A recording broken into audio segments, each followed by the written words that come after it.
What's up, guys? We're back with another podcast episode, and today we have a guest that is best known for being sarcastic, causing trouble in the pro scene, inventing one of the most hated serves in pickleball. Or beloved.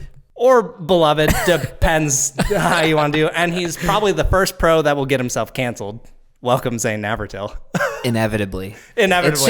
It's not if, it's when. I'm kind of surprised it hasn't happened yet. Yeah, me too, to be honest. The more I get to know you and the more we've hung out, the more I'm like, people have no idea. They have no idea what they're dealing with. People think I'm very nice. I mean, you are very nice. They just don't see the sarcastic side of it. That's very true. Looks can be deceiving. Looks can definitely be deceiving. Very deceiving. Do you want to tell the people about when we were filming the doc and we finished an interview and you left, and then about 5 minutes later came back and threw something at me?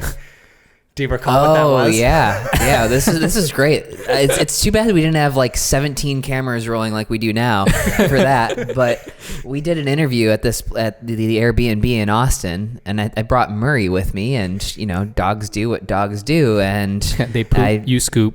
Yeah, exactly. And now I'm a good neighbor. I pick up after myself, but when I did, I wasn't too far away from the Airbnb, so obviously I tossed it back in there into Chris's room and left. That was my grand exit. And I thought he was gone. Like, it had been a couple minutes. Will's in the bathroom. I'm just chilling on the couch, like on my phone. All of a sudden, the door opens and a bag just flies at me, and I have no idea what's going on. Like, thinking I'm being swatted or something. It's just Zane throwing a bag of poop at me. I need to know though. Did you actually tie the bag, or did you leave it open when you tossed it back in his room? I would have felt bad if I didn't tie it. Yeah, that would be I think Zane has like a sarcasm to him that's mostly friendly and doesn't harm people. I think that would have crossed a line even for Zane. That probably would have crossed the line. Yeah. That would have been rough. Well, that's only because it was someone else's home and property Airbnb. If it was your apartment, Chris, I think he would have left it open. No. If it was Chris's apartment. Oh gosh, you would have picked it up barehanded. No. If it was Chris's apartment, I wouldn't have thrown it at him. I would have like hit it in the air vents or something. All right, note to self: don't ever let Zane come to my apartment with Murphy. That's a smart idea. Exactly. Oh my goodness. Okay, well, since we're on that note, I feel like everyone, you just have to tell us how or why did you become such a sarcastic person? Because I knew you liked to joke a lot before we really started talking, but as I've gotten to know you, the sarcasm meter goes higher and higher, and I don't think people know anything about it. Well, let's see. I am not a enormous guy, even though I'm, working on it, or we're working out. So why are you laughing? Let me see the guns. Yo, give a show for the peoples. What does this guy go to the gym like maybe once a month? He's taking off his shirt. Oh my God. What are you talking about? This is natural. So like when they start drug testing, they're just gonna be like, nah, you're good. Yeah, do they test for when you go to the tournaments to make sure you're not taking any steroids or drugs beforehand? No, and I don't think they need to. For everyone who's listening and not on YouTube, Zane took his shirt off to show his just absolutely jacked self. Though I also just saw Shay without a shirt like maybe 20 minutes ago. Whoa, what were you doing? Hey, well, it wasn't what I was doing. He was just getting ready for the gym. And he was a lot bigger than Zane, so Zane's going to have to really start hitting the gym. Working on it. Anyway, how did we get here? We were just talking about how you became so sarcastic. Oh, yeah. Were you always like that? Yeah, no, I mean, I defended myself with my mouth and not with my with muscles. My muscles. Wait, how many fights did you get into, like growing Verbal up? or physical? Either. Let's go physical first. I'm a runner, not a fighter. Yeah, that's what I thought. Fight or flight. Look at him. Fight or flight. Okay. Verbal. Here we go. Verbal, quite a few. I like to think that I'm good at those. Okay, so now the real question is, in school, were you the bully or the person getting bullied, or neither? Were you just a neutral party? It depended on context. Like, I bullied my fiance. That's actually how we. I bullied her plenty.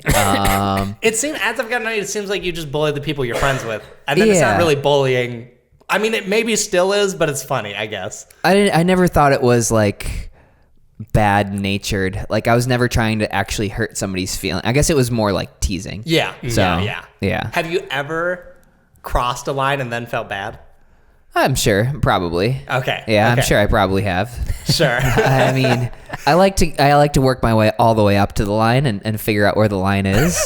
He's still figuring out that line with us. that out, yeah. Oh yeah, there's no line with you guys. It's the line. Well, apparently there is, because he definitely tied up that bag of dog He was poop. just testing the limits. Oh, And that's now what that it he was. kind of knows that you said that, he might try and push his luck. Okay, well, crap. What's your address? I mean, definitely not going to say. Oh on the wait, no. podcast. We sent you a paddle. Oh, I've got that Yeah, information. you probably have it from No, mine, but too. got that that Pro XR information. sent it, didn't they? You That's didn't true. send it. I can figure it out from I'm Pro gonna have to XR. go email them right after this podcast and be like, never give this guy the address. Which I suppose, speaking of that actually leads perfectly into the next one. Yes. So when I asked on Instagram, I said, guys, what do you want to know about Zane? When I say probably 90% of the questions were just tell us about the paddle, that's like literally all I got. Well, but your audience are paddle fiends, though. I know, Both but of I our was audiences. like, I figured they'll ask something else. So No. yeah, what can you tell us about the paddle? I mean, you did just make an announcement about it, right? Yeah. It I was don't the know if worst you kept said- secret in pickleball, It as really people were was. saying. Well, see, it was funny because people in my Discord were asking me for information about it because I've had the paddle. And I was like, well, I don't think I should say anything. And then my brother was using it in a video for a video that's coming out soon. And I was like, you should stop using that. Because I was like, I don't know if we can show that yet. And he was like, why? He's like, Zane's using it. It's on the USAP equipment list. He's like, it's not even a secret anymore.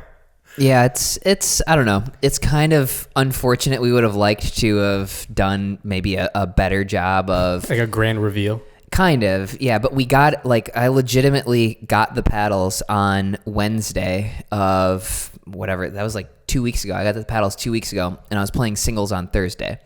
And so we So you didn't hadn't used them at all before that? No. Oh my gosh. I mean, No. but you must have prototyped something. Yes, prototyped, but we added an extra half-inch to the grip afterwards. So to the handle length. Yeah, to handle length. Yeah, so 'cause- there were some dimensional changes, quarter inch longer and a half-inch longer grip. So the paddle face was a little smaller than what I had been using, but I was like, I'll send it. Okay. Dude, Send it. Crazy. So what were your highest priorities while making a paddle for yourself? For sure. So the number one thing is it has to be a spinny paddle. Like that's the number one thing in men's pickleball right now, believe it or not. See, I would've- feel like I say this all the time, and you're What? like, spin doesn't matter, or people tell me it No, doesn't spin- matter. In No, singles particularly. Yes. Like Look, spin matters. I never say spin doesn't matter. I think it matters up to a certain point. But for the most of the people who are playing pickleball, who are our audience, like for the most part, Yeah. it doesn't matter for them. Yeah, for sure. Obviously at Zane's level, like you're trying to draw as much peak performance out of your equipment as possible. And it's surprising that spin was the number one thing, because I would have thought that you signed with Pro XR that your reload speed must have been really high on the priority list. Well, it actually isn't using a Pro XR handle. Wait, that's Yeah. the next most interesting thing. Look, it'd be so funny right now because look, in my opinion, Pro XR is the most interesting paddle company that nobody cares about. You see them everywhere. I've never ever seen this Damn, thing I didn't know this is a roast. out in the wild. I mean, it's true though. I also haven't seen them in the wild outside of a pro, and I mostly think it's just because to capture people coming in, I think the knob is probably polarizing, because if you're new, you don't really understand the potential benefits it may have, and then I think if you're a seasoned-ish player, you kind of just know what you like. So I think the paddle would have to be absurdly good for you to choose to learn to deal with the handle. Like, it might even be good, but I think just because it's so different, people are like, I'm probably not going to chance it. You know what I mean? I would just think it's so funny if Pro XR made a version of all their paddles without the knob and their sales just spike. I actually do think with your paddle not having the knob, this is what we'll put, both because you and no knob, I actually think that will help them drastically. I bet we'll see your paddle out in the wild a lot. Well, I think the strategy is, and one of the interesting parts about Pro XR and the company that owns or Pro XR rolls up into, is that in baseball, the handle technology is a technology that's licensed out to bat manufacturers. There is no Pro XR baseball bat, but there's baseball bats that use Pro XR technology. I see. What happened was they had an opportunity to get into pickleball. They wanted to get into pickleball, and 35 Capital owns a piece of or is licensed. Maybe I'm speaking out of turn, but they came up, they're like, well, why don't we just make it Pro XR Pickleball? So, and they came in with the handle or the knob, if you want to call it that. The butt. The booty. Yeah. And, apparently Zane doesn't like big butts because obviously he got rid of the butt on the saddle. Well, so here's the thing. So I genuinely think that if you hold one grip or you don't change grips extremely, that the knob is good. Yeah. It feels like I have more surface area between my hand and the paddle. Yeah, leverage However, too. I think so. I do think so. And they have studies backing it up in other sports, not in pickleball, because I don't know, that's hard to do. But I changed my grip from a semi-Western forehand all the way over to 180 degrees to hit that tomahawk shot. And so the part of that was that grip doesn't Allow you to do that? allow me to change a grip completely from one side of the paddle to the other. Now, if I'm only changing my grip 90 degrees or less, I think it's great. And I personally think that you should not change grips if you're below a 4.5 like Chris. 3.5. No, but in all seriousness, I don't think you should be changing grips when you're below a 4.5. Like, you have other stuff to worry about. Hold one grip, get good at it. There's very situational times to switch over to close the face more on a forehand or a backhand. So, How many pros do you think don't change grips?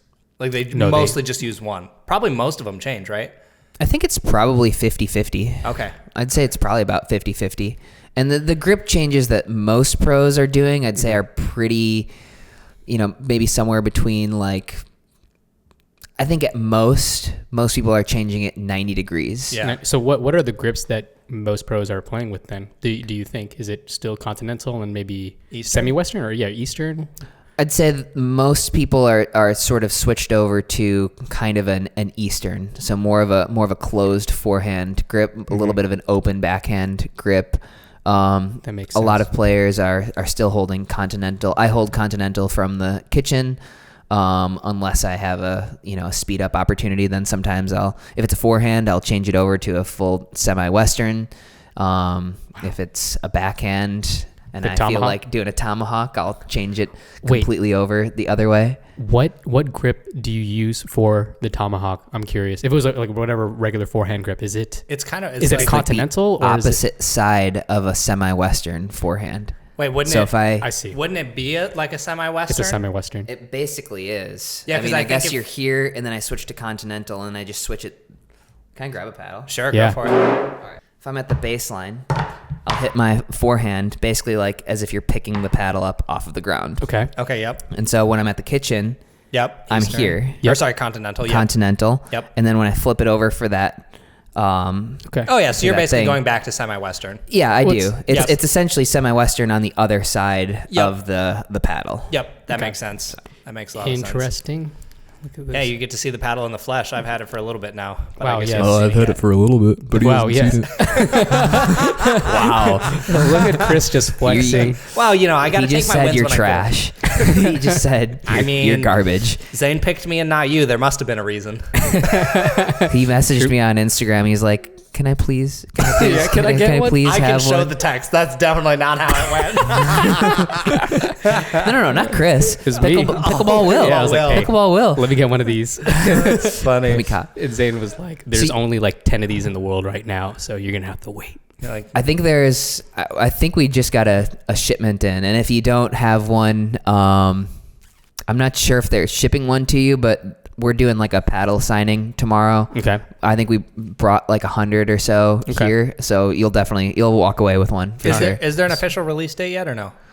That I don't actually know. Like there's gonna be Pickleball Central is gonna have an exclusive like month of sales. I see. I think that's kind of their standard. Yep. I think you can buy it from ProXR website potentially, as well as my website potentially, but I think we're still finalizing the date. Like we really kind of made a rush just to get this in my hands and able to play with it. Yeah, start using it.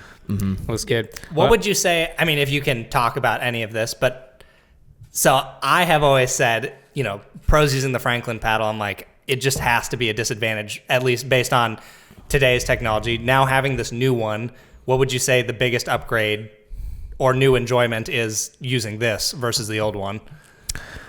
Yeah, so I mean, this is something that's tailored to my game specifically, which I think is awesome. And so the carbon fiber face, I think is really good compared to some of the others that I've tried.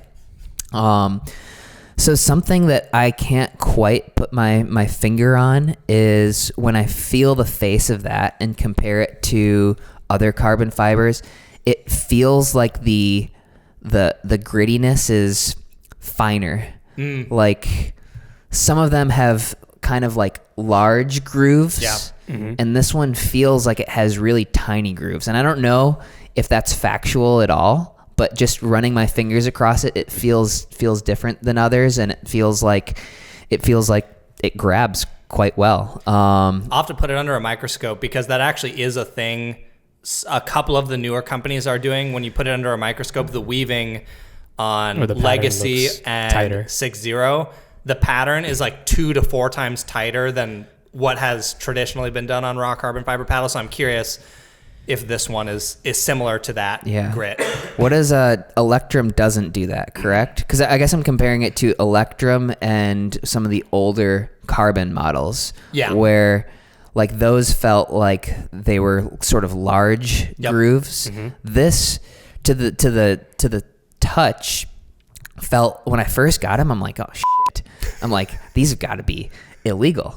Like no, seriously. Like I got them the Wednesday before. I'm kind of freaking out because like I haven't had a chance. They passed USA Pickleball stuff on Wednesday. Yeah. Like, oh gosh. And so I took all 4 of the paddles that I had the next day, or I brought them over to Don because I'm like, this feels so gritty.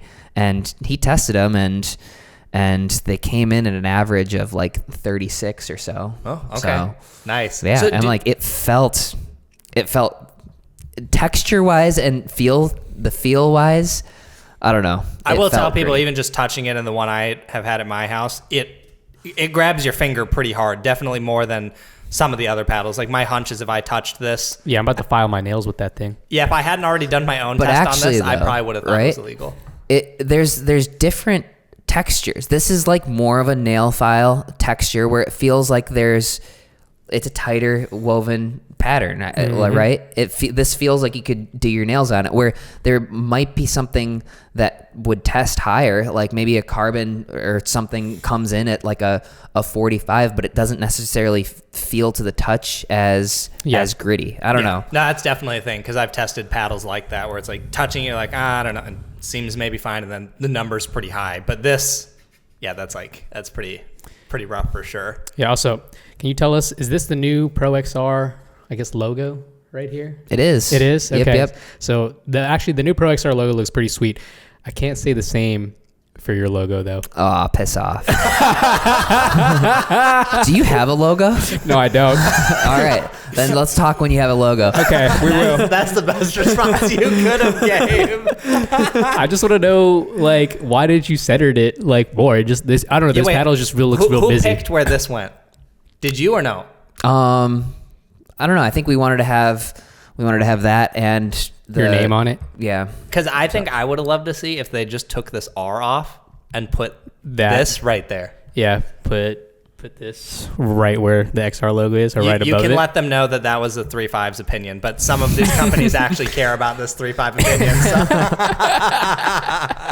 Oh my gosh! But the blue is a nice touch, though. I will say, blue is my favorite color. And the fade of the XR, the blue that kind of goes in with XR, kind of fades from white to blue. I think that's actually pretty sweet. Yeah, it's I would say. Yeah. You know what I like about this most is it. When you look at it, it looks like it's a tiny hitting surface, right? It looks super, super small. But if you were to put it up against the normal, like 7.5 inches wide, 16.5, that shape, it's almost identical. I think, because I think I did hold it up at home. It's really just the grip making it longer. Yeah. It's like an optical illusion how small the face looks. Yeah. And then you hold it up again. And maybe it has something to do with the blue edge guard with that popping too. Yeah, It could be. It looks like a tiny face. I looked at it first and I was like, it looks tiny. Yeah, I'm not going to be able to hit the ball with this thing. Gosh, my misshits are going to be horrible now. But that's part of it too, is like there is a slightly smaller hitting surface when you make a longer handle. Yep. But the cool part about that is, a lot of these companies are doing aerodynamic holes, and for the longest time, I've thought, what's more aerodynamic Less than surface holes? area. Yeah. Less paddle. Yes. Instead of having a hole there, just don't put paddle there. Yeah. Right? Because anything that hits below the hole would just be worthless anyway. Yep. So we kind of just skipped putting a hole in there and made less paddle, and it feels like it moves through the air very well. Yeah. So. That makes sense. Well, can you tell us at all about, so, obviously you recently left Franklin and then now you're with Pro XR. Can you give us any insight on kind of what it's like when you are hunting as a player for a sponsorship? Like I assume I kind of already know this answer, but when you're looking at companies, are you prioritizing income first or how the paddle performs? Obviously there's a balance there, right? You don't want a wood paddle and then make a lot of money. You want to find some kind of balance. But if you yourself are picking, which one comes first? I think you probably have to look at players on a case-by-case basis, right? Sure. So, like, if I am an up-and-coming player and I want to be a part of the sport for a long time, I want to definitely prioritize having a paddle that's really playable, right?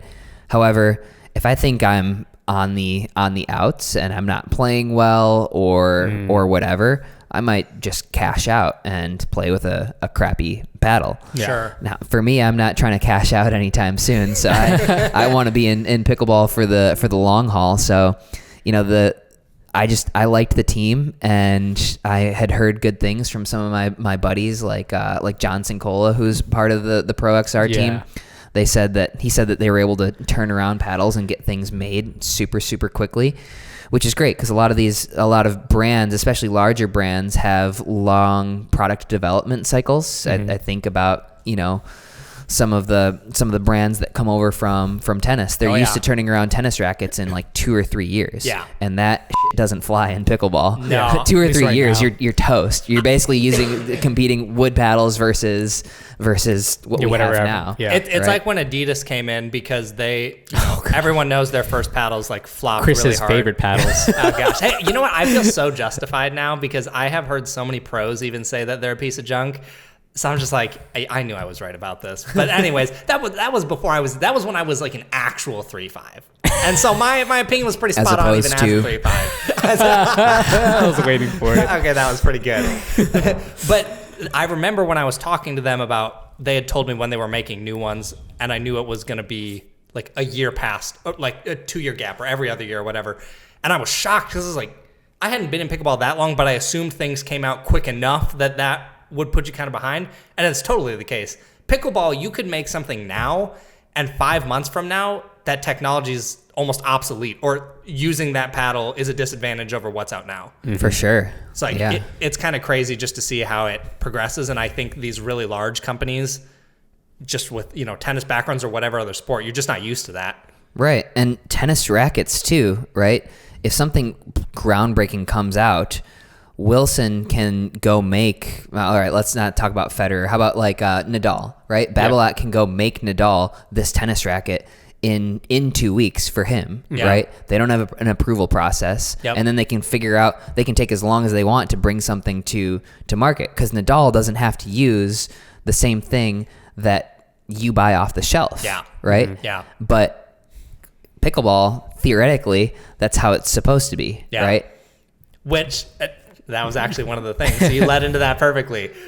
What is your take on... I'm just a paid actor. Just a paid actor. Give us the deets. That's right. What is the, I guess, your take on modified paddles in the pro scene? Like, especially when it comes to higher grit or higher deflection, that's like been a topic amongst some people I've been chatting with. Which do you think is more of an advantage? And do you believe it's a problem that currently exists in the pro scene? I might be in a bubble. I guess I'm sure if somebody, I don't think anybody would tell me if they're doing that. Sure. There are fishy ish things going on. That's for sure. Yeah. So obviously the big problem recently was the grit, the texture. Yeah. And I just don't think the current testing, the way of testing is accurate. I mean, Don tested this thing and On site. You gave it to him on site. So he has like a little on-site. stare meter and he was just doing the math right there in there's front of you. parts of it are 45. There's parts of Yeah. it are 20. Yep. You know, Yep, I've seen he that turns myself. it this way in the same exact spot, and But the average comes out. Yeah, Right. the number changes wildly. So like I don't think that's testing is great. So I think grit's a big problem, and there's no good way of measuring it. Yeah. The deflection is another thing. It's that's tough because it takes a large degree of skill to use a paddle that has a lot of pop to it, where the ball comes off very quickly. But if you master that, it's an enormous advantage. I also think what's interesting about that one is grit is what's being focused on right now in the pro scene. But if you got used to a really poppy paddle, they're not going to test deflection on site, or at least Right, there's no. can't. they I don't may think eventually. it's not right now. Yeah, they're not. So I think that would be an easy one to get away with because Because isn't that machine like super expensive and heavy duty? Like you can't test deflection on site unless you brought. I believe it's expensive. I don't know. I've seen a couple of them, not necessarily maybe what the USAP uses, but they are larger. You could bring it, Yeah, it's like just you. but put it's it- not a stare. You can't put it in your pocket. Right, exactly. It's like some large machine where you just put the paddle on top, and it looks like there's some sort of hammer or like It's like hydraulic pressing into contraption the that's face, pressing yeah. into it. Yeah, even Anna Bright said that last time we were talking. She's like, I don't really care about the spin. I care about the deflection, and I think that shows in her philosophy because I think recently didn't she switch paddles to Fiberglass. Yeah, she switched to a fiberglass paddle. I think from she's Yola. back to She's back to carbon fiber. carbon fiber? Oh, is she? Yeah, Okay. I think so. I thought I saw it today, but I could be wrong. Okay. Maybe she's messing around with it. Yeah. Which would you rather have though? Would you rather have more spin or more pop?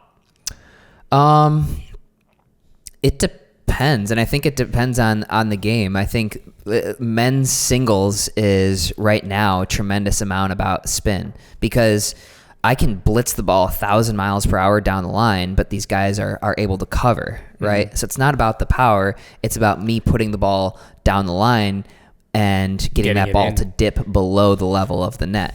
So like men's singles, to kind of circle back to the point from before, men's singles is really about spin and getting passing shots to come below the level of the net.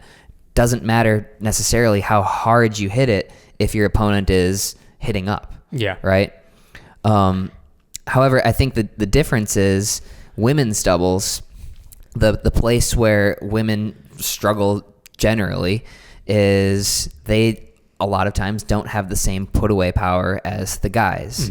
So, or maybe the same reach as well. Yeah. So the same amount of leverage to hit the ball very, very hard. Well, So I feel like what I've noticed recently watching some of the women's game, and I think just because of the height, usually guys are taller, but I've noticed in firefights, you see guys get the ball down quicker than the women usually. A lot of times the women it's literally just back and forth, probably about chest high. Yeah. Whereas as soon as the guys get a ball that they can like wail down on, like they're going for your feet. Right, but some of the women are also playing a little bit behind the kitchen line. They're not hugging Yes, it that too. nearly as tight as some of the men are. Yes. Like if you watch that in mixed or in just regular gender doubles for the women. But that's why I think it's really fun to watch some of the women's doubles go at it when they're in those firefights. And Oh, they're, yeah. They're like half a foot or a foot behind the kitchen line, and they're just full out swings back and forth. I think it's pretty sweet. Do you No, think I that's agree. because of the two-handers? Is that why they mostly take a step off? I don't know if you have any insight into that, but yeah, it's tough. Like there's a lot of most of the women are using two-handers, and the one-hander allows you to reach in and get that ball down a little bit better.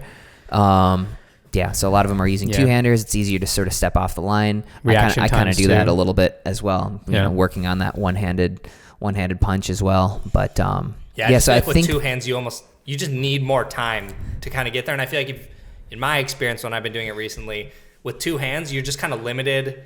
Like if someone speeds it right up at almost like your left shoulder, it's hard to hit two hands without getting out of the way. Whereas like one, I can just Yeah, you punch can it just right in pop front of it. me. So I feel like being off the line, I'm assuming helps with that. Yeah, and that's where it's way more valuable to have more power when you're in those firefights, right? To make the ball come at you quicker from a further distance. So what I would like to see is, you can challenge a pickleball. You can challenge the paddle with a stare it and if you're wrong, it's like $250 or something.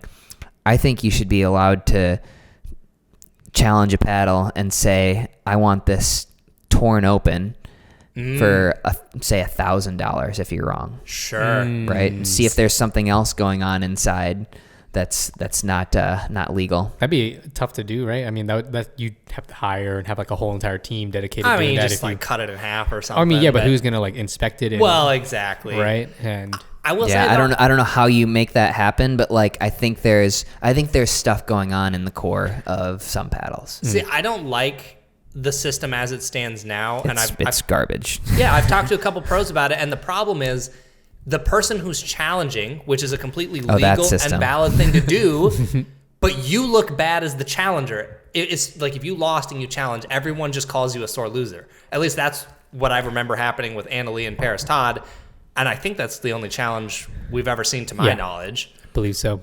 I think Nationals did a good job of things. You put it well. I think they had good intentions of what happened. Where I think the system worked. Color me skeptical that no paddles were to our knowledge over limits. But, Sure. But testing things beforehand eliminates that. Yes. I think things should just be tested, period. Like, why allow anyone to have a potential advantage and you're just leaving it up to the player to decide if they want to challenge or not? You know what I mean? Yeah, why not? Why not just test it afterwards? Yeah, it just After a match. seems like the easiest way to make sure everyone stays in spec. I don't So know. I have a hot take. I think we should stop trying to regulate certain elements of the paddle, especially the ones that are super difficult to measure, like the amount of texture. And obviously what's going to happen then is companies are just going to juice up the spin, right? Yep. But then what you can do is you can regulate the game with the ball. Yes. Right. Make it so that if a Dura used to we need better balls too. Yeah. But if a Dura normally bounces to here, but now that's too easy and everyone's just creaming that ball, make it so the Dura only bounces so high. I see. You can I think regulate the game and the speed ups and create a balance of dinking and speeding up based on how much you're going to make this ball bounce, how responsive it is to the court and a paddle. Yeah, that's and that way all you have to do is police the three balls or whatever that a referee is bringing to the court, rather than having to figure out all the different things on these different paddles that people are coming to the court with. Because it's not a thing in tennis, right? No, you can use whatever you can essentially use whatever you want. There are some regulations on strings, but there are regulations that you can clearly see. Yeah. Like the things that you can clearly see about the paddle are fine. Yeah. Measure it. Is it more than 24 inches between length and width? That's fine. Yeah. That's obvious, right? But then there's also like the things that you can't measure. Like, can you imagine if you had a tennis racket and you're like, okay, you can't get more than 3,000 RPMs on a forehand or something like that, right? Like this kind of happened when I forget exactly what the advance in string technology was, but basically overnight this string happened or was invented in tennis, and people were getting crazier amounts of spin. Yeah. And what they did was they deadened the tennis balls a little bit so that it's not as responsive. And they changed the courts. Didn't they change like the courts too, like the surface of the courts? They manipulate the courts all the time. Like I mean, Wimbledon's using a different type, maybe not type of grass, but they are very, very particular about how fast everything is playing. Like they're constantly tinkering with these things in the surface as well. Yeah. And what is a player going to come do? Are they going to come scuff up the Australian Open court so that it plays to their? No, you can't manipulate that. That's out of your control as a player. Yeah. I would like to see something like that too, because even just as a reviewer with these things, I have definitely been sent many paddles over the legal limit, and it's a really weird spot right now where, because people value the spreadsheet I have of like what's the highest RPM paddle, what I have found recently, because some paddles have just started like getting really good results, I'm like, okay, part of the reason it's getting this result is because, at least in my stare at test, it's noticeably over the legal limit. So then it becomes this weird thing where I'm like, okay, if I put this out here, it's going to increase sales with that. So what is going to stop a company from juicing a paddle they send me to get a high number to increase their sales? And then if I say stuff about it, people on the internet, maybe it's a little different with me because I've built up a lot of reputation, but there are other people who get blasted all the time. They're like, no one cares if it's illegal in your test. It passed USAP. But it's so bad. It's so easy to cheat the system. Yes. I know people who have cheated the thing, and it's just like, I don't know. It's a really weird spot where I'm like, I do not want to overhype a paddle when I know it's illegal, but it also gets into murky territory if I'm calling a paddle illegal and I'm not, the official body. So I don't know. Just from that perspective alone, and not even a playing perspective, something needs to get figured out, because some of this responsibility should not be on me. And it shouldn't be on you as players either to have to challenge. Like, the whole system as a whole is bad, in my opinion. So, I don't know. They'll figure something out, hopefully. Some growing pains in the pickleball world right now. I don't know if it's do you think it's like the biggest problem right now that we have? I mean, I don't know, Zane, you as a pro, like, what do you see pickleball in general, at least on the pro side, can they improve on, or what would you like to see just to make the product better for the growth and everybody's enjoyment? Well, I don't know. I think that juicier paddles do I think are entertaining to be able to see some of these shots, to see somebody hit a forehand passing shot that curls 3 feet. Yeah, like, I don't have a problem with spinnier paddles. Do you think it could go too far? Or maybe not. Maybe with your point with the ball, if it goes too far, you fix it. Yeah, with the ball. if it goes too far, I think you can fix it with the ball, somehow or another. But you did mention something one time in passing in a conversation where you said, at least for the pros, you would actually like to see maybe the net become longer, right? Yeah. So ATPs wider. Yeah. They're a little bit harder to hit, but then also you have the ability to make your opponents go wider to open up more lanes and increase the athleticism. And I don't know, would you want to expand on that? Because I think that's a very interesting idea, just to make it would showcase the athleticism of some of the people on the pro tour, and it would be very interesting to see how it plays out. yeah, I mean, there are a couple things that I would love to see experimented with. Okay. So where this came from was we played a tournament in Cincinnati, in Middletown, Ohio, and the net post was like, so basically, like, if the net is supposed to be, what is it, like, it's 18 inches outside the court or something like that? I don't even know. Yeah, it's supposed to be, I think you're right. It's supposed to be 18 inches. So if it was 18, if it's supposed to be 18 inches, yes, the post was a full post off. I see. Okay. Right? So the post started at like 18 inches when it was supposed to end at 18 inches. I see what you're saying. So that gives it like extra, like almost. It was like a three inch margin. inches too far. Okay. Right? And the amount that 3 inches like changes things, and trust me, 3 inches is a lot, boys. I knew it. I was waiting for it. As soon as I heard him say it, I knew it was. 3 inches is a lot. All right. Size does matter. Anyway, but it did change the play a lot. How so? ATPs were difficult to do, and we all started to figure it out. It's like, okay, dang, it's much more difficult to hit that around the post. So now I can pull my opponent way wider. And what that does is it creates more dynamic and athletic points. Yeah. Where you're constantly pushing somebody out wide, and now they have to recover a little bit more towards the middle. It increases the athleticism needed. And the patterns that you can see, I feel like. Right, because right now we're also afraid to pull somebody out wide because they can just go for that ATP. But what I would love to do, would love to see is, let Anna Bright roll that backhand as hard as she wants, and it's tough for me to hit an ATP. Yeah. Right? Like, I think we want more of those interesting, dynamic points. Yeah. And ATPs are great, right? ATPs are awesome. They're entertaining, but I think having more points that are just including more movement would be interesting. Do you think it's too easy to hit one right now? I think it is. I think it definitely is. Because, I mean, you just have to be so careful about hitting it wide. Yeah. It's not an enormous problem where every point is ending in an ATP. Yeah. But, like, every point could be ending. Like, if I was trying to hit the best shot possible, Yeah. I would hit, in tennis, you try to hit the ball as wide as possible, move your opponent around as much as possible. Yep. But now if I hit, a shot goes from really good to too good very quickly. If it's too good, then it's an easy ATP. Yeah. Yep. Right? Yeah. So we could be playing a lot more dynamic points by pulling each other out wider. But right now, that everybody's so good at hitting ATPs, you know it's coming if you hit too good of a shot. Yeah, no, and this harkens back to, I guess, what you're saying about the paddles, because they're so spinny now. You can, curve shots and hit you shots could, make it drop right before it goes out. Right, exactly. So it'd be really interesting to see. That would be an interesting one too, because it would probably be the easiest modification you could make to existing courts. Some courts it just wouldn't work because they're so close. We're just talking about the pros right now, I think. Yeah, right.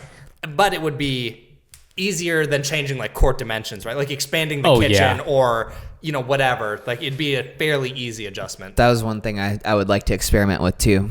Right? I think the reason why... Like making it bigger or smaller? Or making the kitchen longer. Okay. Because the reason why I think women's doubles is the most entertaining of the 5 categories, right? Yeah. Between women's doubles, men's doubles, mixed doubles, women's singles, men's singles. I think women's doubles is the best because, like we talked about, they're just sitting a foot behind the kitchen each and murdering the ball at each other. Yeah. And that's entertaining, right? It is.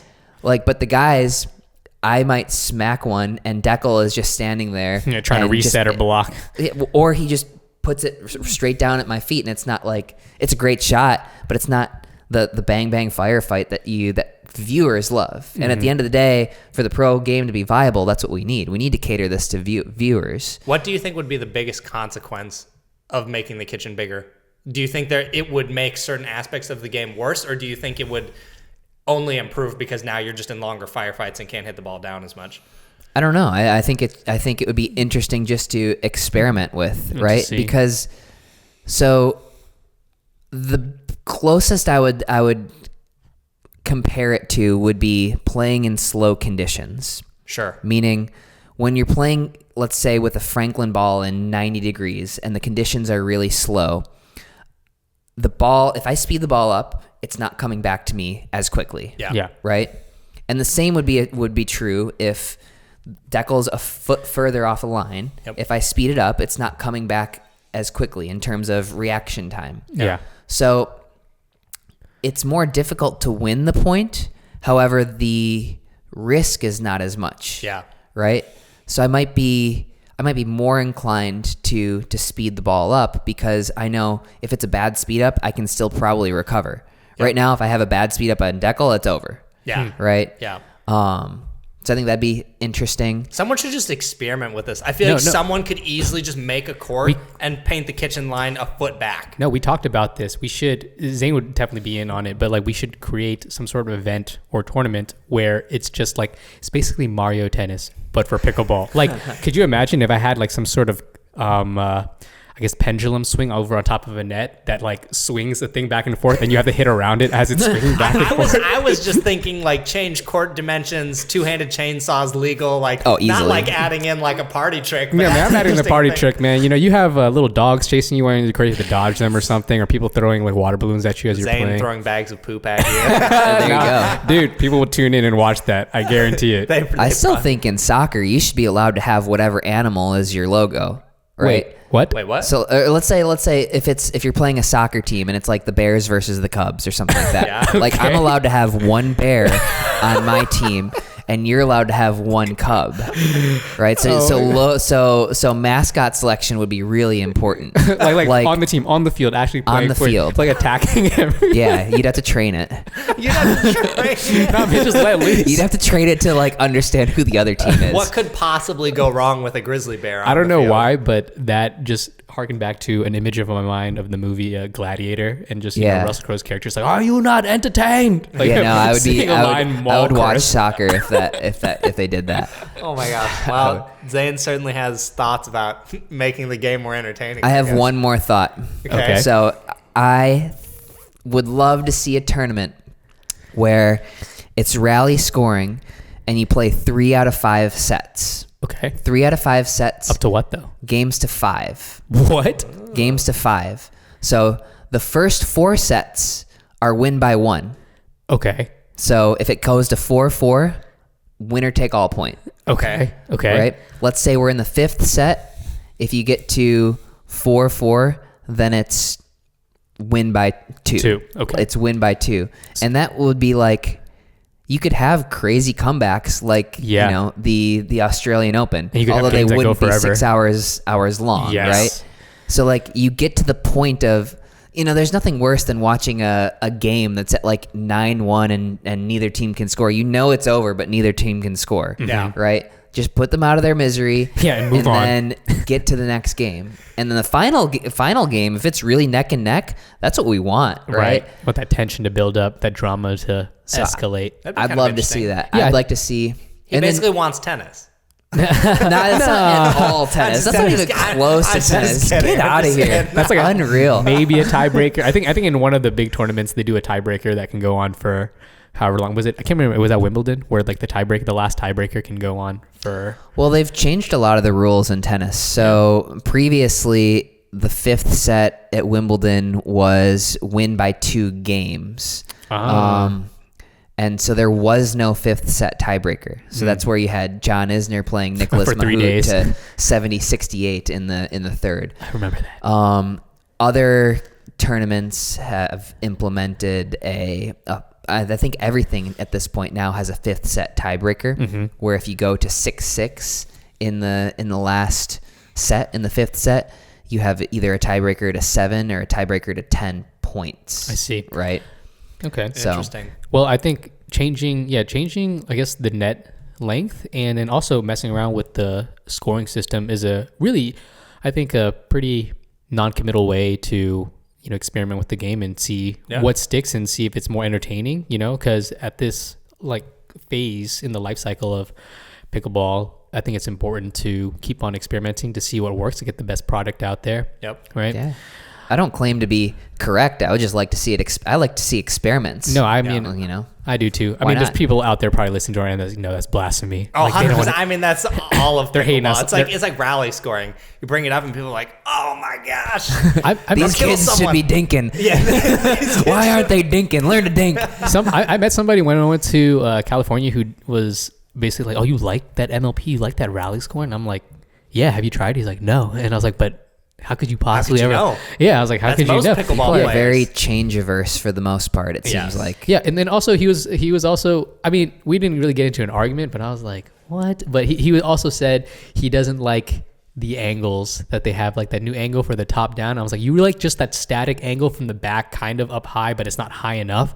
I was like, that angle is okay as soon as they serve, but as soon as they go to the kitchen line, they need to zoom in or something because I cannot see what is going on and does not look dynamic. It actually looks quite boring. And that angle from like the side of the kitchen, like at like 45-degree angle, I think is one of the best. I think that The I was moving just gonna one? say Yeah, that moving one. I that- love that's that. the best angle. That is I the think. best angle. When that got introduced, a ton of people online hated it. Said it was the worst thing ever. Crazy. I think it is the best camera for showing off how fast pickleball actually is. Right. That's what you need, right? Yeah. You need an average viewer to be able to see how fast things are. Yeah. Right? Because from the back, you can't Everything really looks tell. slow. Everything looks slow. And at their current venues right now, they can't set a camera up high enough to kind of get a better angle. Because right now I feel like it's too behind the players in the courts, and it just makes the kitchen and You the want area, it like in the court, but hanging over. yeah, you want it at a higher angle, but it's just hard to get that height. Yeah. Until you get like a floating camera like they do in other sports or whatnot, because Right. it's really hard They to see. kind of did that at MLP 2021 Austin. I think they had a sort of a ceiling cam, and, Okay. and it went like back and forth. back and forth. I mean, I don't want it straight down like a bird's yeah. eye. I don't want it top Yeah. down like that. I mean, that might be cool for certain shots, but I want it.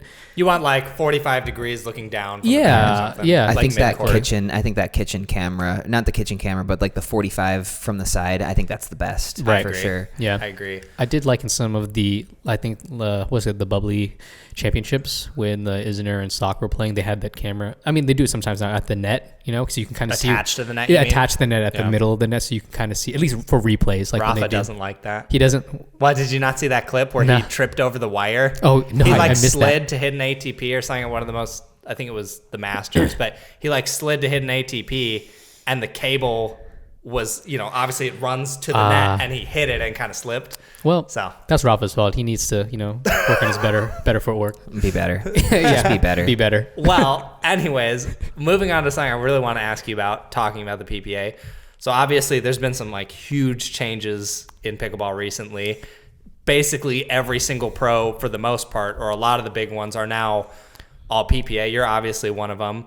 Can you Are you calling me a big one? Wow, Are we dang it. Now it's going to go to his head. Dang it. just do I need to take my shirt off again? I shouldn't have said it. I got to be more careful with my words. But, I mean, it's changed a lot. Can you tell us about like what made you go do that? Obviously, you know, Paris didn't come to PPA, so some people chose not to. Can you explain why you did? Yeah. I mean, for me, it really came down to I really wanted to keep playing Major League Pickleball. I really enjoy Major League Pickleball. I like APP. I have never had a problem with PPA. For me, last year it made more financial sense to be with the APP, and I'd say last year worked out pretty well for me with a couple of MLP wins and some good APP It's raining results the money as right well. now. Zane's like, Oh no, I'm broke. I spent it all on my dog. Oh, you mean you paid you overpaid some designer to create this logo for you, right? Is that what you're about to say? Ouch! Ouch! Oh, dang. That's brutal. How much did you pay your logo designer? So obviously nothing, because I'm definitely broke. Are you kidding me? Chris hasn't even paid me or fed me yet for all the work I've done for him in this podcast. You're getting paid? We're supposed to tell Zane, come on, dude. I don't have money for this. All right, now continue. Yeah, no. So I mean, like, I'm excited to play the PPA stuff too, because you know they're really sinking a decent chunk of change into making this a really good experience for pros as well, and trying to keep taking it up a notch.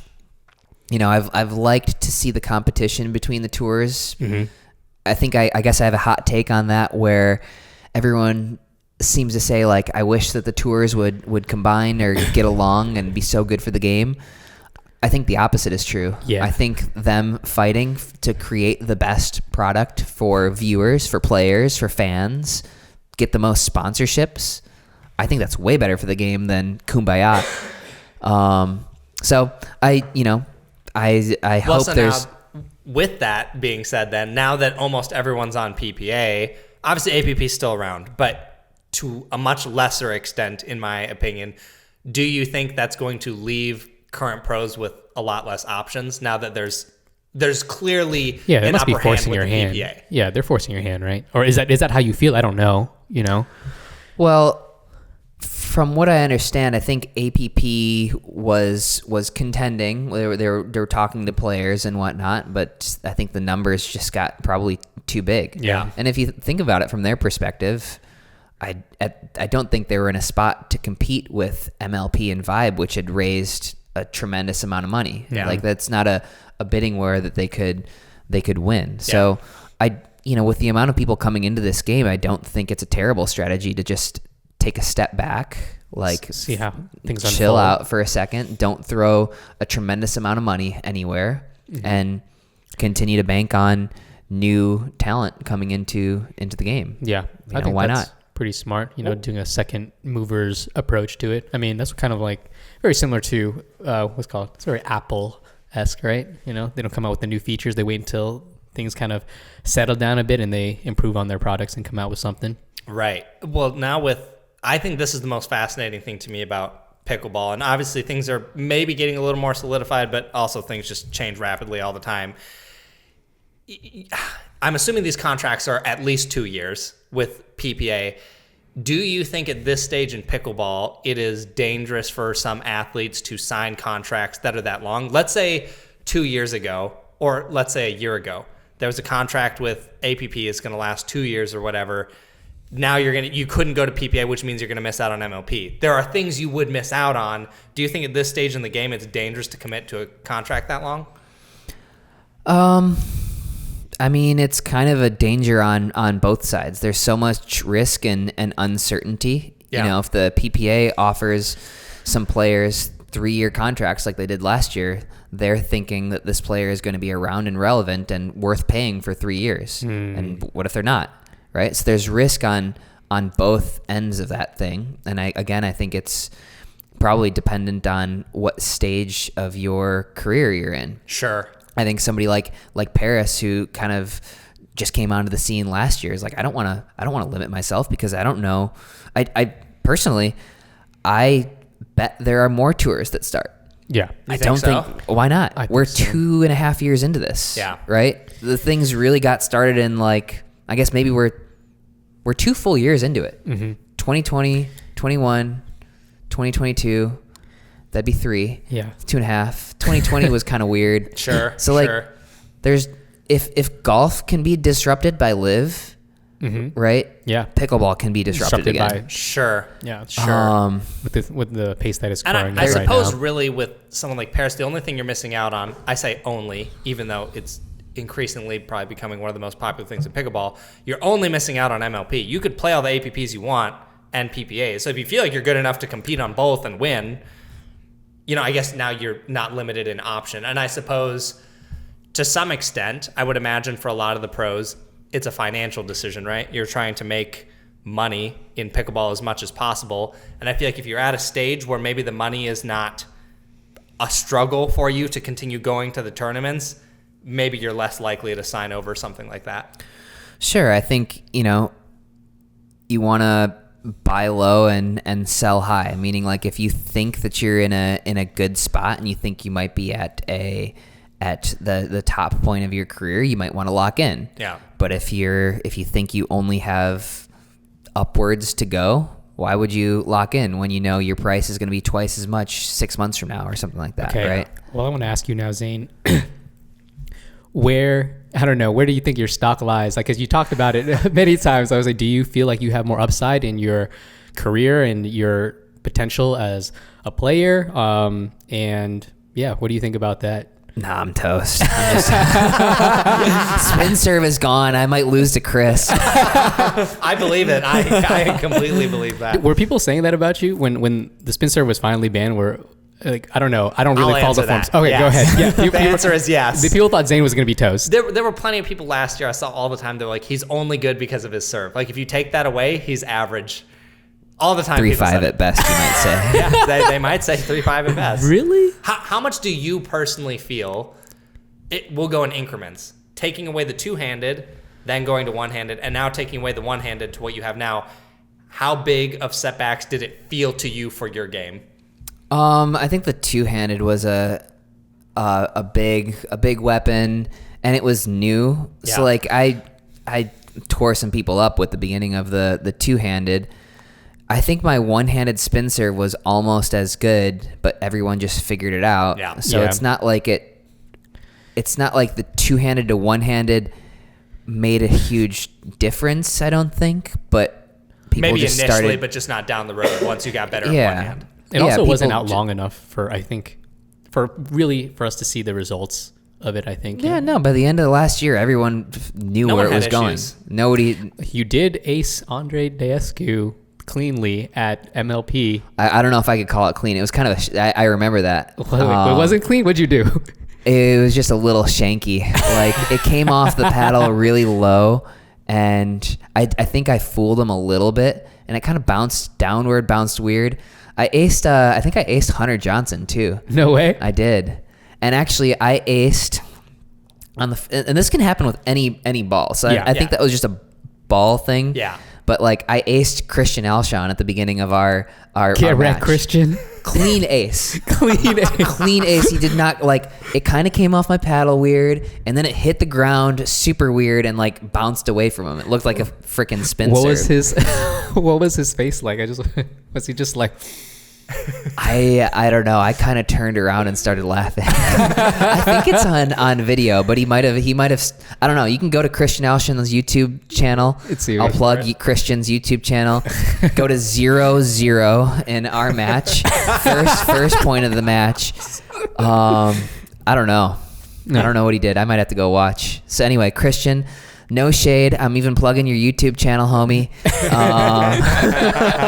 But like, I got you. That's the I don't only think you clean- got him. I think the ball got him. Okay, the ball and the court got you. And I will say those courts at the Hyundai, the Masters, they were really gritty, but had some strange bounces. So I don't think I'll ever ace Christian Alshan again.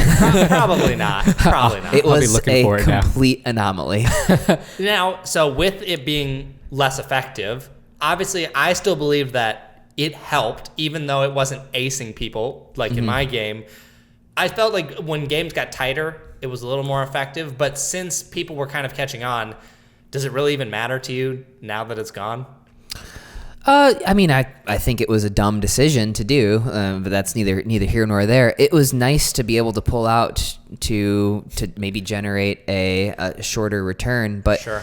I do think that whatever I may have lost from having that advantage with my serve, I feel like I can generate really good spin now just from the paddle. Yeah. I mean, what drives me crazy is everyone's worried about my serve with a whole bunch of spin. Nobody gave a shit about the paddles. Like this thing, you don't even need to spin the ball to get the same amount of spin. Like spinning it was a skill, but you can just have a completely illegal paddle and do the same thing. But nobody cares. That's actually the funniest thing I've ever heard, because people were always like, it's not a skill to be able to do it with your hand, which always made me laugh, because I'm like, okay, then do it. Show me. Right. Or Go read ace it. Me. Yeah. Or read it. Like, but that is a really good point about the paddles, because because it's not a skill to have a really gritty paddle that can generate a lot of spin. And the amount of amateurs that have an illegal paddle right now, they don't even know it's illegal, but I'm telling you, it doesn't matter. Amount. Most of those amateurs suck. They're not good enough to generate that Well, amount you're of going spin. to get us a bunch of haters. It's fine. Somebody has to be. If you don't have haters, you're not doing it right. That's right. Wow. That's what I'm here for. That's fair. But yeah, I don't know. For me, I don't care too much that it's gone, honestly. Like, I liked having it, and I think I would have preferred to keep it, but I kind of just feel like I'm over it. And especially towards the end when it was like, it wasn't a huge deciding factor. It was like, okay, we'll move on. Yeah. Well, I'm over it. What I was worried about way more than the spin serve was this, again, that wasn't the first time there's innovation. It won't be the last time. I don't want to see every pickleball innovation nipped in the bud right away. Yeah. Like, let it. From the beginning, I made that study in 2020, or maybe I think it was 2021. Mm-hmm. I presented all the data, all the facts. I'm like, I had Morgan look, Evans sign off on it. I'm like, let's just wait to see how it plays out before we make a enormous judgment on it. Yeah. 3 years down the road, Maybe 2 or 3. 2 years down the road, whatever, you want to get rid of it, completely fine. We got rid of it. It's fine. Yeah. Right. But let it play out. Let it figure out where it goes. 'Cause there's actions and there's counteractions to everything. Right. Play and counterplay. Basically what Zane's saying is get good. Yeah, basically. Be better. Here's the thing. That's how I felt with the spin serve as a whole, is most people who complained about it hadn't played against it much and just didn't really know what to do. But as soon you could teach someone in about 5 minutes, here's how you read it. Here's generally how you can know how much it's going to kick. And yes, there are ways people could hide it, but usually even that, like, my brother was fairly good at like changing it quickly and fooling random people, but like me is like, you just don't say, I don't know. Who knows? Maybe later it would have gotten even more out of hand. People would have found techniques to like snap the ball even harder or something, but I think it would have been fine.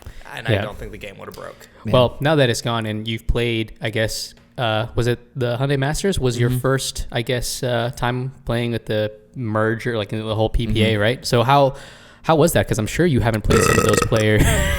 Nice. Love it. Don't edit that I'm out. not even going to edit that out. Oh, We're keeping yes, that. yes. That's just a clip. Well, that's how he felt about all the new players, or the players that he played again. Didn't matter to them at all. But no, how was it though, playing some of those? Because you haven't played some of those guys in a while, I feel like, or at least in competition, right? Yeah, no, it was nice to reignite the rivalry with Jay. We used to play like 3 times a weekend.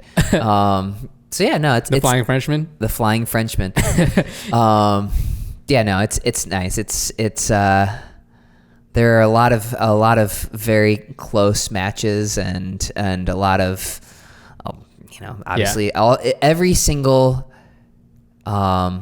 tournament that the PBA is holding now is like a US Open caliber where almost all the top pros are there minus a handful. Right. So, but do you feel like your skills have kept up? Because people were saying, I feel like all the time, that because you didn't play PPAs, it's like, oh, and you had the spin serve, like, oh, Zane is washed. If he played PPA, he would get destroyed or whatever. And I'm like, y'all are crazy, And so I don't know. Do you feel that you've kept up with them, or do you feel that the caliber is there, or that you can beat them? And I don't know.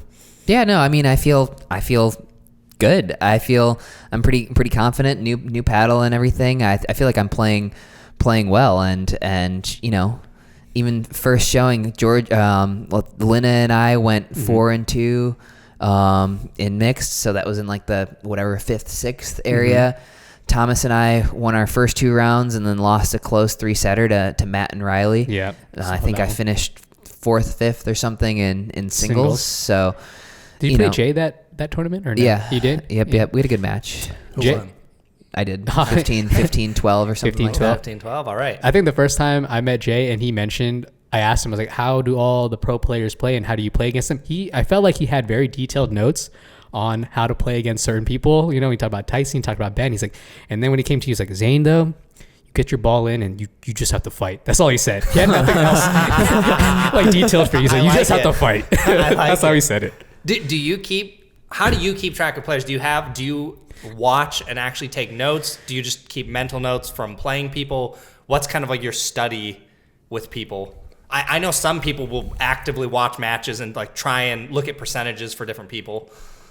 I would say I kind of take mental notes while we play. Okay. You adapt on the go. Yeah, but then I, having played people multiple times, if there's somebody that I don't know and I don't already sort of have a game plan for, I'll try and go take a look at them. I see.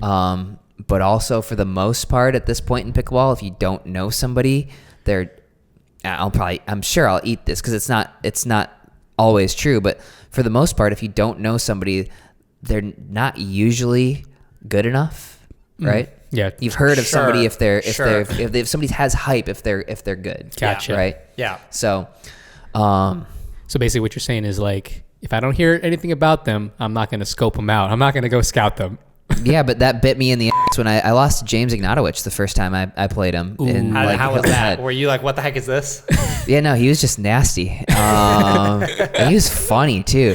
Yeah. He like hit some winner and he like stared at me and he was like, that was low key in. And I'm like, you should be like, no, that was high key out. No, I was like, I turned around. I was just walking back because he spanked some crazy winner. And he's like, that was in low key. And I turned around. I'm like, low key though. He's just funny. He's just so, yeah. I still think he's funny. Do you find that there are any? He and I have a handshake too. We can't talk about it on the air, but it's a very, very that's a secret. Small club. Okay. We'll leave it at that so we don't get censored on YouTube. What? I don't even want to know. No, it's a small club of people. Get your mind out of the gutter, Chris. Okay, with Zane, the mind is always in the gutter. Let's be real here. I do want your take on this. I'm going to ask a number of people about this. Mixed doubles in the amateur world, anytime they see a pro clip, I'm sure you hear about this and see it all the time. They're always like, let the women play. What is just your take on how mixed is played right now? Do you feel the guys overstep? Do you feel it's fine? Like, just what is your whole view on it and the partners you've had in your experience when you do that? Do they hate it? Do they want you to do it? I'll probably catch a bunch of crap for this reference, okay. But here we go. Like, okay, so you've got a basketball team, right? Yeah. How do you decide who's going to shoot the ball? You give it to the person who's going to make it. The best player. You give it to the shot best maker. player. Yeah. Right? Yeah. And generally, that's going to be a lot of times the guys. The guys are generally better players. Wait, then can I ask you then, on the women's side, who would you defer to if you had to pick one of the women on the women's side to take the winning shot? Oh, for sure. I would be Annalise bitch.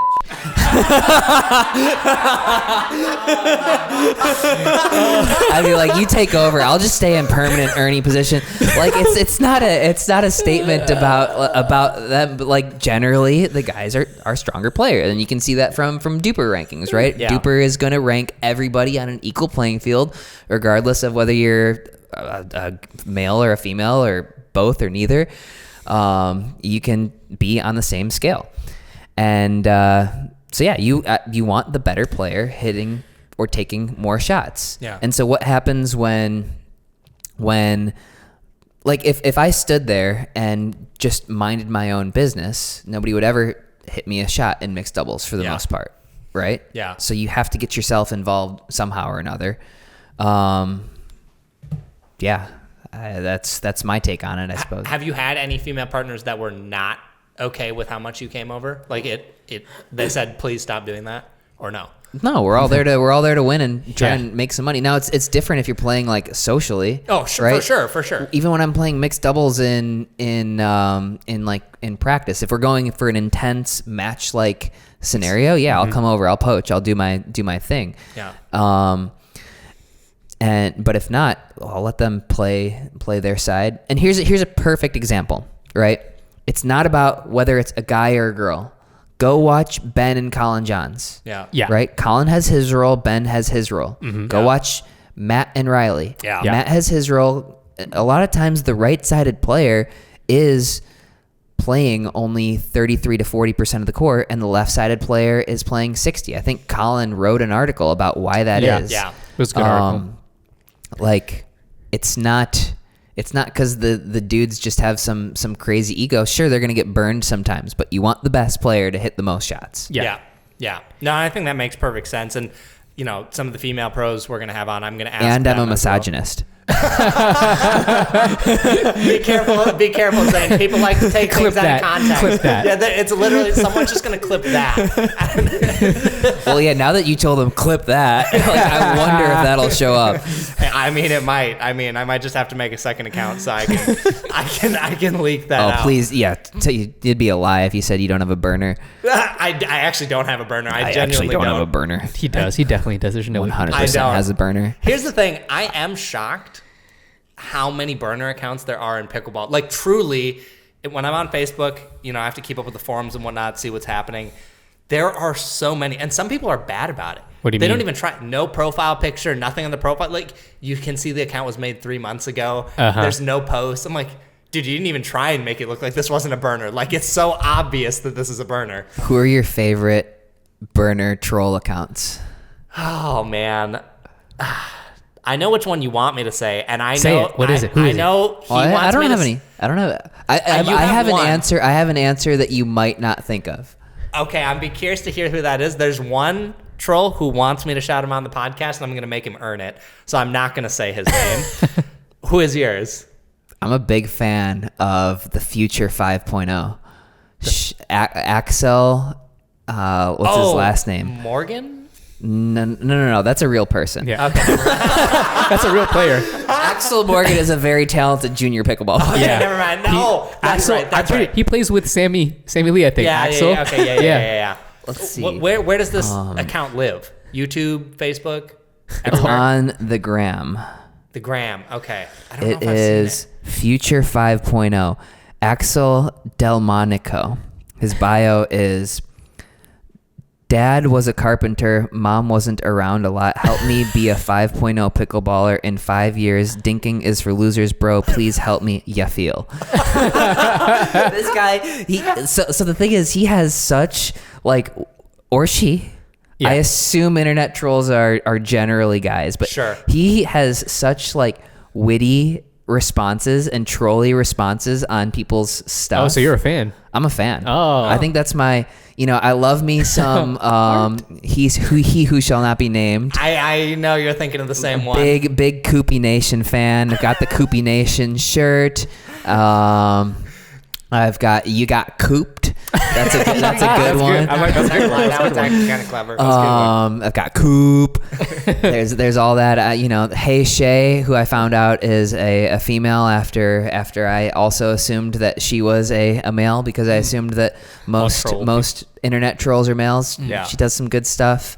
It's because the females know they shouldn't be wasting their time. For sure. I get that's what blows me away about some of these accounts is I'm like, I see you everywhere and you're constantly trolling. How do you have time for this? Right. I just think with my schedule these days with like how many, obviously building a business is different than if, maybe you're just working a 9 to 5, but I'm like, I literally wouldn't have time for this. So I'm like, how do you guys do this? But I don't know. They do it. They make find time. a way. They make time. Yeah. They make time. There's always time for troll. Yeah. Well, we have had you here for quite a while, Zane. Is there any statement you would like to wrap up with? Oh man. He's got too many in his head.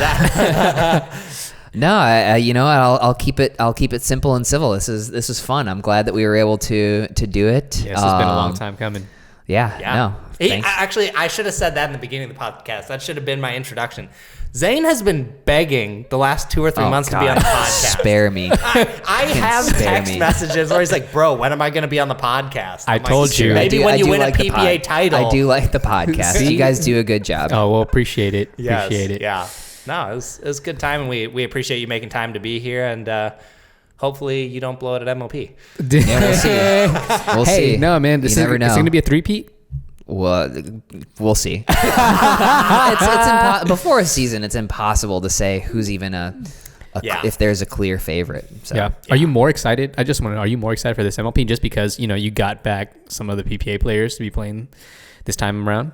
Yeah, no, it's cool. It's really cool to have everybody here in this format, basically, other than Paris. So, yeah, it's cool to have all the best players competing in this format. All right. Well, we're looking forward to it. All right. Yeah. I think that's it, guys. We'll catch you on the next one. Peace. Yep. Later.